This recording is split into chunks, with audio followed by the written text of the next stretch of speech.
Assalamualaikum warahmatullahi wabarakatuh.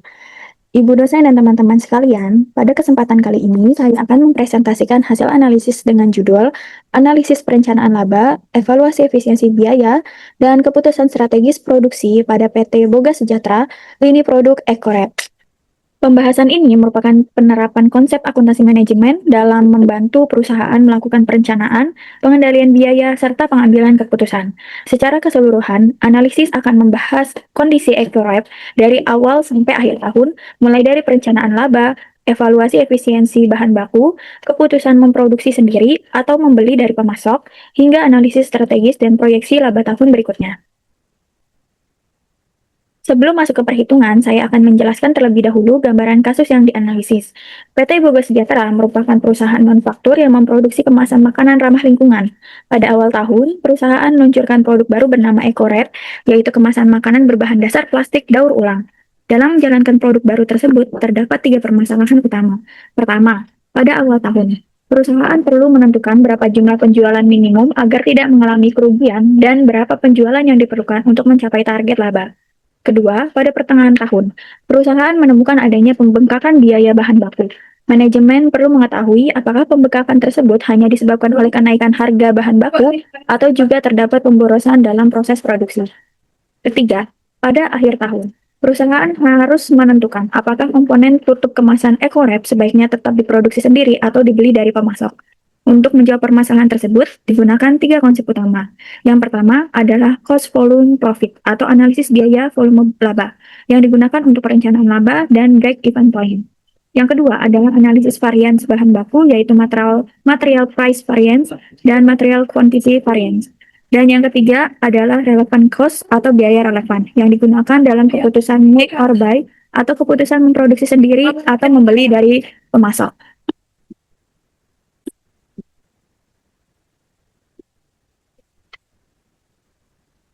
Kita masuk ke permasalahan pertama, yaitu perencanaan laba di awal tahun.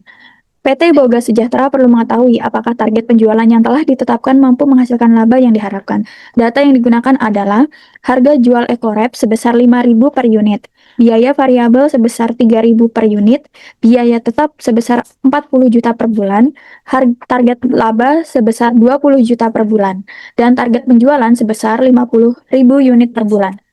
Berdasarkan data tersebut terdapat 2 pertanyaan utama. Pertama, berapa break-even point atau titik impas EcoRap baik dalam unit maupun rupiah? Kedua, berapa unit yang harus dijual untuk memperoleh laba 20 juta per bulan dan apakah target 50.000 unit realistis? Untuk menjawab pertanyaan tersebut, terdapat 3 konsep yang digunakan. Yang pertama, break-even point atau titik impas. Break-even point merupakan kondisi ketika total pendapatan sama dengan total biaya, sehingga perusahaan tidak memperoleh laba tetapi juga tidak mengalami kerugian. Jadi, break-even point menunjukkan batas minimum penjualan yang harus dicapai agar perusahaan tidak rugi. Konsep kedua adalah target profit analysis atau analisis target laba. Konsep ini digunakan untuk menentukan berapa unit yang harus dijual agar perusahaan memperoleh laba sesuai target yang telah ditetapkan. Kemudian sebelum menghitung break-even point, kita membutuhkan contribution margin atau margin kontribusi. Margin kontribusi adalah selisih antara harga jual dengan biaya variabel per unit. Sederhananya, margin kontribusi merupakan berapa besar kontribusi dari setiap unit yang terjual untuk menutup biaya tetap dan selanjutnya menghasilkan laba. Sekarang kita masuk ke perhitungannya. Pertama, kita menghitung contribution margin atau margin kontribusi. Rumusnya adalah harga jual dikurangi biaya variabel. Jadi, 5.000 dikurangi 3.000 menghasilkan 2.000 per unit. Artinya, setiap satu unit EcoRap yang terjual memberikan kontribusi sebesar 2.000 untuk menutup biaya tetap dan kemudian menghasilkan laba. Selanjutnya, kita menghitung break-even point dalam unit. Rumusnya adalah biaya tetap dibagi margin kontribusi per unit.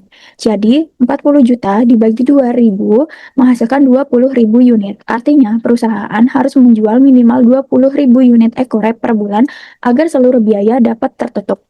Kemudian, break-even point dalam rupiah dihitung dengan 20.000 unit dikalikan 5.000 rupiah sehingga diperoleh 100 juta. Jadi, pada penjualan 100 juta atau 20.000 unit, perusahaan berada pada titik impas. Selanjutnya, untuk mencapai target laba 20 juta, rumusnya adalah Unit target laba sama dengan biaya tetap ditambah target laba, kemudian dibagi margin kontribusi per unit.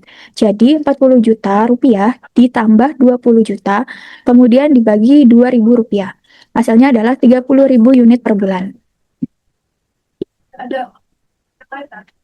Dari hasil perhitungan tadi, kita mendapat 3 angka penting. Pertama, break-even point adalah 20.000 unit atau setara dengan pendapatan 100 juta rupiah. Artinya, jika perusahaan menjual kurang dari 20.000 unit, perusahaan akan mengalami kerugian. Jika menjual tepat 20.000 unit, perusahaan berada pada titik impas. Sedangkan jika menjual lebih dari 20.000 unit, perusahaan mulai menghasilkan laba. Kedua, untuk mencapai laba 20 juta, perusahaan harus menjual 30.000 unit per bulan. Ketiga, target penjualan perusahaan adalah 50.000 unit per bulan. Artinya, target penjualan perusahaan berada 20.000 unit di atas volume yang dibutuhkan untuk mencapai laba 20 juta rupiah. Jadi, berdasarkan perhitungan kuantitatif, target laba 20 juta rupiah dapat dikatakan realistis dan dapat dicapai. Namun, hasil ini tetap perlu didukung oleh kondisi pasar, pengendalian biaya, dan kemampuan operasional perusahaan. Selanjutnya, kita masuk ke permasalahan kedua, yaitu evaluasi efisiensi bahan baku pada pertengahan tahun. Evaluasi dilakukan setelah 6 bulan produk EcoRap berjalan. Pada bulan Juni, perusahaan memproduksi 48.000 unit. Standar penggunaan bahan baku adalah 0,2 kg per unit dengan harga standar Rp10.000 per kilogram. Namun dalam kondisi aktual, perusahaan menggunakan 10.000 kilogram bahan baku dengan harga aktual Rp10.500 per kilogram. Jadi terdapat 2 pertanyaan yang harus dijawab.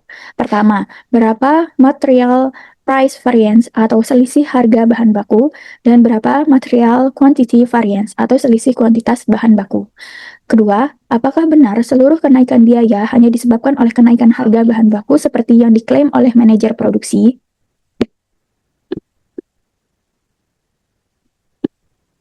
Sebelum menghitung kedua varians, kita harus menentukan terlebih dahulu kuantitas standar.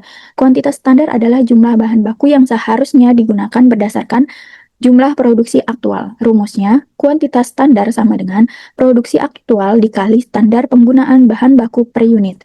Jadi, 48.000 unit dikalikan 0,2 kg menghasilkan 9.600 kg. Artinya, untuk memproduksi 48.000 unit, berdasarkan standar perusahaan, seharusnya hanya digunakan 9.600 kg bahan baku, namun aktualnya digunakan 10.000 kg. Selanjutnya, kita pisahkan penyebab selisih tersebut menjadi selisih harga dan selisih kuantitas. Material price variance pertama adalah selisih harga bahan baku. Rumusnya, harga aktual dikurangi harga standar, kemudian dikalikan kuantitas aktual. Harga aktualnya adalah Rp10.500 per kilogram. Harga standar adalah Rp10.000 per kilogram. Sedangkan kuantitas aktual adalah 10.000 kilogram. Maka, 10.500 dikurangi Rp10.000 sama dengan 500 rupiah. 500 rupiah dikalikan 10.000 kilogram menghasilkan 5 juta unfavorable. Unfavorable berarti selisih tersebut tidak menguntungkan perusahaan karena perusahaan membayar bahan baku lebih mahal daripada harga standar.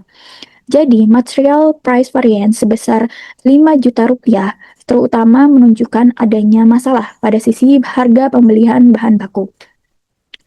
Material quantity variance. Berikutnya adalah material quantity variance atau selisih kuantitas bahan baku. Rumusnya adalah kuantitas aktual dikurangi kuantitas standar, kemudian dikalikan harga standar. Kuantitas aktual adalah 10.000 kg, kuantitas standar adalah 9.600 kg. Selisihnya adalah 400 kg. Kemudian 400 kg dikalikan harga standar Rp10.000 menghasilkan 4 juta rupiah unfavorable, artinya perusahaan menggunakan bahan baku 400 kg lebih banyak daripada standar. Jadi selain menghadapi kenaikan harga bahan baku, perusahaan juga mengalami pemborosan dalam penggunaan bahan baku.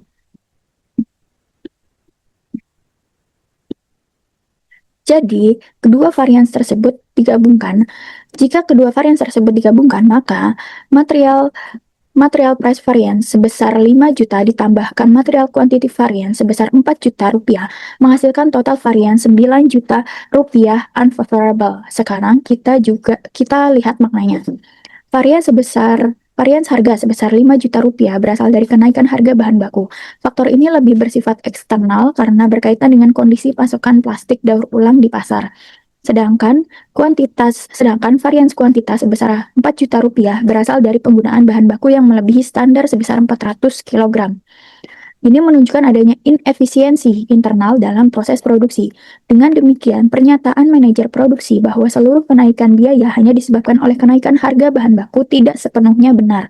Memang terdapat masalah harga sebesar 5 juta rupiah, tetapi terdapat tambahan masalah internal sebesar 4 juta rupiah.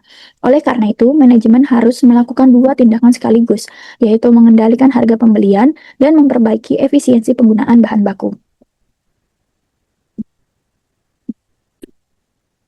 Selanjutnya, kita masuk ke permasalahan ketiga, yaitu keputusan make or buy atau keputusan apakah perusahaan sebaiknya memproduksi sendiri atau membeli dari pemasok. Pada akhir tahun, pemasok menawarkan tutup kemasan EcoWrap dengan harga Rp8.000 per unit. Sementara itu, biaya produksi internal perusahaan secara keseluruhan adalah Rp900 per unit. Kalau kita hanya melihat kedua angka tersebut, mungkin terlihat bahwa membeli lebih murah karena Rp800 lebih kecil daripada Rp900. Namun, dalam akuntansi manajemen, kita tidak boleh langsung membandingkan total biaya tersebut. Kita harus menggunakan konsep relevant cost atau biaya relevan. Biaya relevan adalah biaya masa depan yang berbeda antara alternatif yang satu dengan alternatif lainnya. Jadi, biaya yang tetap muncul meskipun perusahaan membeli dari pemasok tidak perlu dimasukkan dalam perbandingan. Dalam kasus ini, biaya overhead pabrik tetap sebesar Rp150 per unit tidak dapat dihindari apabila produksi dihentikan. Artinya, biaya tersebut tetap akan ditanggung perusahaan karena fasilitas pabrik masih digunakan untuk lini produk lainnya. Oleh karena itu, biaya tersebut tidak relevan untuk keputusan make or buy. Biaya yang relevan untuk memproduksi sendiri terdiri dari bahan baku sebesar Rp400, tenaga kerja langsung sebesar Rp250, dan biaya overhead pabrik variabel sebesar Rp100. Jadi, total biaya relevan untuk memproduksi sendiri adalah 400 ditambah 250 ditambah Rp100 sama dengan Rp750 per unit. Sedangkan jika membeli dari pemasok, biayanya adalah Rp800 per unit. Jadi, memproduksi sendiri lebih murah sebesar Rp800 dikurangi Rp750 sama dengan Rp50 per unit. Dilihat dari perhitungan bulanan, karena kebutuhan perusahaan adalah 50.000 unit per bulan, maka kita hitung dampaknya terhadap total biaya. Jika perusahaan memilih make, maka 50.000 unit dikalikan Rp750 menghasilkan Rp37,5 juta per bulan. Jika perusahaan memilih buy, maka 50.000 unit dikalikan Rp800 menghasilkan Rp40 juta per bulan. Jadi selisihnya adalah Rp40 juta dikurangi Rp37,5 juta sama dengan Rp2,5 juta per bulan. Artinya perusahaan dapat menghemat Rp2,5 juta per bulan jika tetap memproduksi sendiri. Jika dikalikan 1 tahun, penghematannya mencapai Rp30 juta per bulan. Jadi, berdasarkan aspek finansial, keputusan yang lebih menguntungkan adalah tetap memproduksi sendiri. Namun, keputusan akhir tetap perlu mempertimbangkan kualitas produk, kapasitas produksi, keandalan pemasok, risiko rantai pasok, dan strategi perusahaan dalam jangka panjang. Setelah menyelesaikan 3 permasalahan utama, kita masuk ke bab selanjutnya, yaitu analisis strategis dan solusi manajerial. Pada bagian ini, hasil perhitungan sebelumnya tidak hanya berhenti sebagai angka, tetapi digunakan untuk membantu manajemen menentukan tindakan selanjutnya.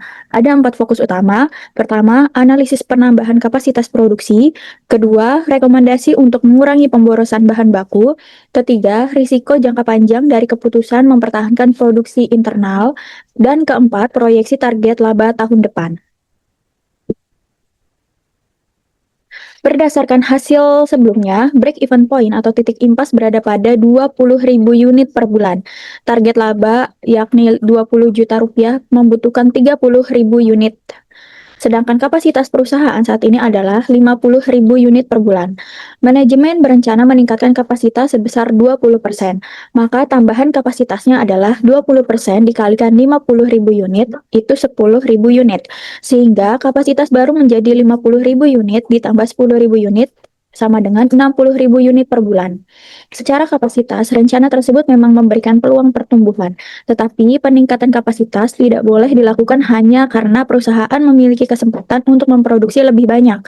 Manajemen harus memastikan bahwa tambahan produksi tersebut benar-benar dapat diserap pasar dan didukung oleh kondisi operasional perusahaan. Sebelum melakukan investasi penambahan kapasitas, terdapat 6 faktor yang perlu diperhatikan. Pertama, permintaan pasar. Tambahan kapasitas sebesar 10.000 unit harus diikuti dengan tambahan permintaan. Jika tidak, perusahaan berisiko mengalami penumpukan persediaan dan peningkatan biaya penyimpanan. Kedua, margin of safety atau batas aman penjualan. Berdasarkan kapasitas saat ini, perusahaan memiliki margin of safety sebesar 30.000 unit atau 60%. Ini menunjukkan posisi penjualan yang relatif aman terhadap titik impas. Ketiga, pendanaan dan struktur biaya tetap. Penambahan mesin dan fasilitas dapat meningkatkan biaya tetap. Oleh karena itu, investasi perlu dievaluasi menggunakan indikator kelayakan investasi seperti net present value atau payback period. Keempat, rantai pasok bahan baku. Pada kapasitas 60.000 unit, kebutuhan bahan baku dapat mencapai 12.000 kg per bulan, sehingga pasokan plastik daur ulang harus benar-benar dijamin. Kelima, kesiapan sumber daya manusia. Manajemen perlu melihat apakah diperlukan tambahan operator, supervisor, atau penambahan shift. Dan keenam, efisiensi proses internal. Ini sangat penting karena perusahaan sebelumnya telah mengalami material quantity variance sebesar 4 juta rupiah. Jangan sampai kapasitas diperbesar ketika proses produksinya masih boros, karena pemborosan tersebut justru berpotensi ikut meningkat. Selanjutnya adalah rekomendasi untuk mengatasi material quantity variance sebesar 4 juta rupiah. Terdapat 5 langkah perbaikan. Pertama, meningkatkan pengawasan dan pengendalian proses produksi, misalnya dengan inspeksi rutin dan pencatatan penggunaan bahan baku secara digital agar pemborosan dapat diketahui lebih cepat. Kedua, meningkatkan keterampilan operator dan menerapkan standar operating procedure atau prosedur operasional standar. Tujuannya adalah mengurangi kesalahan kerja dan produk cacat. Ketiga, melakukan preventive maintenance atau pemeliharaan pencegahan dan kalibrasi mesin. Mesin yang tidak terawat dapat menyebabkan hasil produksi tidak presisi dan meningkatkan scrap atau produk yang harus dibuang. Keempat, memperketat seleksi dan pengendalian kualitas bahan baku. Kualitas plastik daur ulang yang tidak konsisten dapat menyebabkan penggunaan bahan menjadi lebih banyak. Dan kelima, menerapkan sistem insentif dan evaluasi kinerja bagi tim yang berhasil menekan pemborosan bahan baku. Jadi tujuan akhirnya bukan sekedar mengurangi angka varians, tetapi membuat proses produksi menjadi lebih stabil dan efisien. Agar 5 rekomendasi tersebut dapat diterapkan secara nyata, terdapat 5 tahapan implementasi. Pertama, monitor and detect. Perusahaan membuat dashboard konsumsi bahan baku harian sehingga penyimpangan dapat diketahui lebih cepat. Tahap kedua, train and standardize. Operator diberikan pelatihan secara berkala dan setiap shift menggunakan checklist standar operating procedure. Tahap ketiga, maintain and calibrate. Pemeliharaan pencegahan dan kalibrasi mesin dilakukan secara terjadwal. Tahap keempat, assure quality. Bahan baku yang masuk diperiksa terlebih dahulu agar sesuai dengan standar kualitas. Dan tahap kelima, reward and improve. Perusahaan memberikan insentif berdasarkan efisiensi dan melakukan evaluasi perbaikan secara berkala. Dengan demikian, perbaikan tidak hanya dilakukan ketika terjadi masalah, tetapi menjadi proses perbaikan berkelanjutan. Selanjutnya, kita kembali pada keputusan make or buy. Secara finansial, memproduksi sendiri memang lebih murah Rp50 per unit dan memberikan penghematan Rp2,5 juta per bulan. Tetapi keputusan tersebut tidak berarti bahwa perusahaan harus memproduksi sendiri selamanya. Ada 5 risiko ada 5 risiko jangka panjang yang perlu dipantau. Pertama, kenaikan harga bahan baku. Jika harga plastik terus meningkat, biaya produksi internal dapat menjadi lebih mahal dan keunggulan make dapat hilang. Kedua, teknologi yang semakin usang. Pemasok mungkin melakukan otomatisasi sehingga mampu memproduksi dengan biaya lebih rendah. Ketiga, keterbatasan kapasitas atau bottleneck. Jika permintaan meningkat secara drastis, kapasitas internal mungkin tidak mampu memenuhi kebutuhan. Keempat, penurunan kualitas produk. Mesin atau cetakan yang aus dapat meningkatkan produk cacat. Dan kelima, gangguan operasional, seperti kerusakan mesin atau keterlambatan bahan. Oleh karena itu, keputusan make yang tepat saat ini harus tetap dievaluasi secara berkala. Sekarang kita masuk ke pertanyaan terakhir, yaitu proyeksi pertumbuhan laba sebesar 25% tahun depan. Target laba saat ini adalah 20 juta rupiah per bulan. Jika perusahaan menargetkan pertumbuhan laba sebesar 25%, maka tambahan laba yang diharapkan adalah 25% dikalikan 20 juta rupiah sama dengan 5 juta rupiah. Jadi target laba baru adalah 20 juta rupiah ditambah 5 juta rupiah sama dengan 25 juta rupiah per bulan.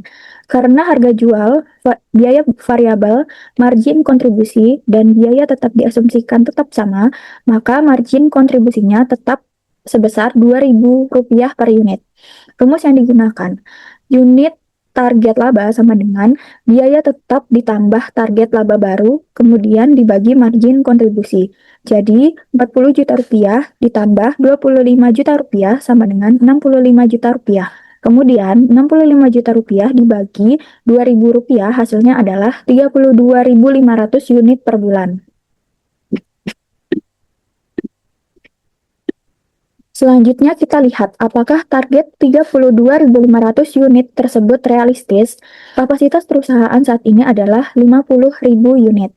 Maka 32.500 dibagi 50.000 dikalikan 100% menghasilkan 65%. Artinya untuk memperoleh laba 25 juta per bulan, perusahaan hanya perlu menggunakan 65% dari kapasitas yang tersedia. Maka terdapat kapasitas yang belum digunakan sebesar 50.000 dikurangi 32.500 unit sama dengan 17.500 unit atau 35% kapasitas. Jadi perusahaan belum membutuhkan tambahan aset tetap hanya untuk mencapai target laba tersebut. Bahkan jika dibandingkan dengan target laba lama, penjualan hanya perlu meningkat dari 30.000 menjadi 32.500 unit. Artinya terdapat tambahan penjualan 2.500 unit. Secara persentase, 2.500 dibagi 30.000 sama dengan 8,33%. Jadi kenaikan volume penjualan yang dibutuhkan hanya 8,33%, tetapi target labanya meningkat 25%. Kondisi ini dapat dijelaskan melalui konsep operating leverage atau daya ungkit operasional, yaitu kondisi ketika struktur biaya tetap membuat perubahan penjualan dapat menghasilkan perubahan laba yang lebih besar. Oleh karena itu, berdasarkan data dan asumsi dalam kasus, target laba 25 juta rupiah dinilai sangat realistis dan dapat dicapai. Dari seluruh pembahasan, terdapat beberapa kesimpulan utama. Pertama, dari sisi perencanaan laba, contribution margin EcoWrap adalah Rp2.000 per unit. Break-even point berada pada 20.000 unit atau 100 juta rupiah. Untuk mencapai laba 20 juta rupiah, perusahaan membutuhkan penjualan 30.000 unit per bulan. Kedua, dari sisi efisiensi bahan baku, total variance bulan Juni adalah 9 juta rupiah unfavorable. Variance tersebut terdiri dari material price variance sebesar 5 juta rupiah dan material quantity variance sebesar 4 juta rupiah. Artinya perusahaan menghadapi dua masalah sekaligus, yaitu kenaikan harga bahan baku dan pemborosan penggunaan bahan baku. Ketiga, dari keputusan make or buy, biaya relevan memproduksi sendiri adalah Rp750 per unit, sedangkan membeli dari pemasok Rp800 per unit. Oleh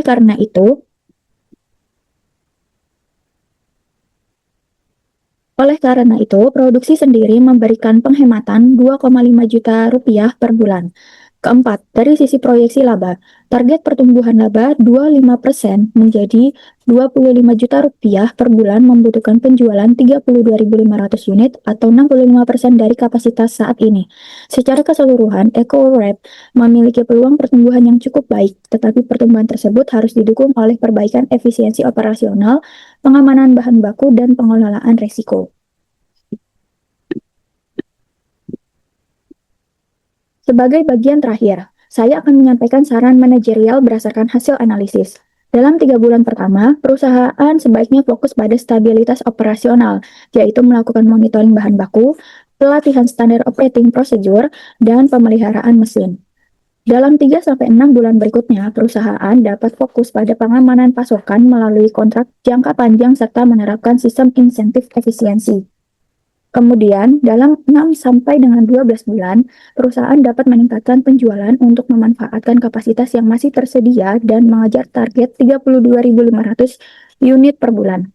Jadi, prioritas utama manajemen bukan langsung melakukan ekspansi besar-besaran.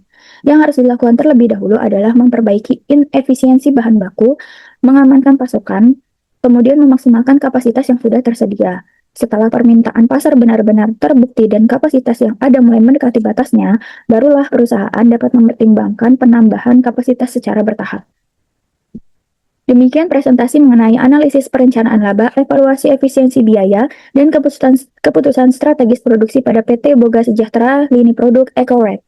Dari analisis ini dapat disimpulkan bahwa akuntansi manajemen tidak hanya digunakan untuk menghitung biaya dan laba, tetapi juga membantu manajemen memahami mengapa suatu penyimpangan terjadi, apa dampaknya, dan keputusan apa yang sebaiknya diambil. Mulai dari menentukan titik impas, menargetkan target laba, mengidentifikasi pemborosan bahan baku, memilih antara memproduksi sendiri atau membeli, hingga menentukan strategi pertumbuhan perusahaan. Dengan demikian, keputusan manajemen yang baik tidak hanya didasarkan pada satu angka, tetapi harus mempertimbangkan aspek keuangan, operasional, kapasitas, risiko, dan kondisi pasar secara keseluruhan. Demikian presentasi saya. Terima kasih atas perhatian Ibu dosen dan teman-teman sekalian. Wassalamualaikum warahmatullahi wabarakatuh.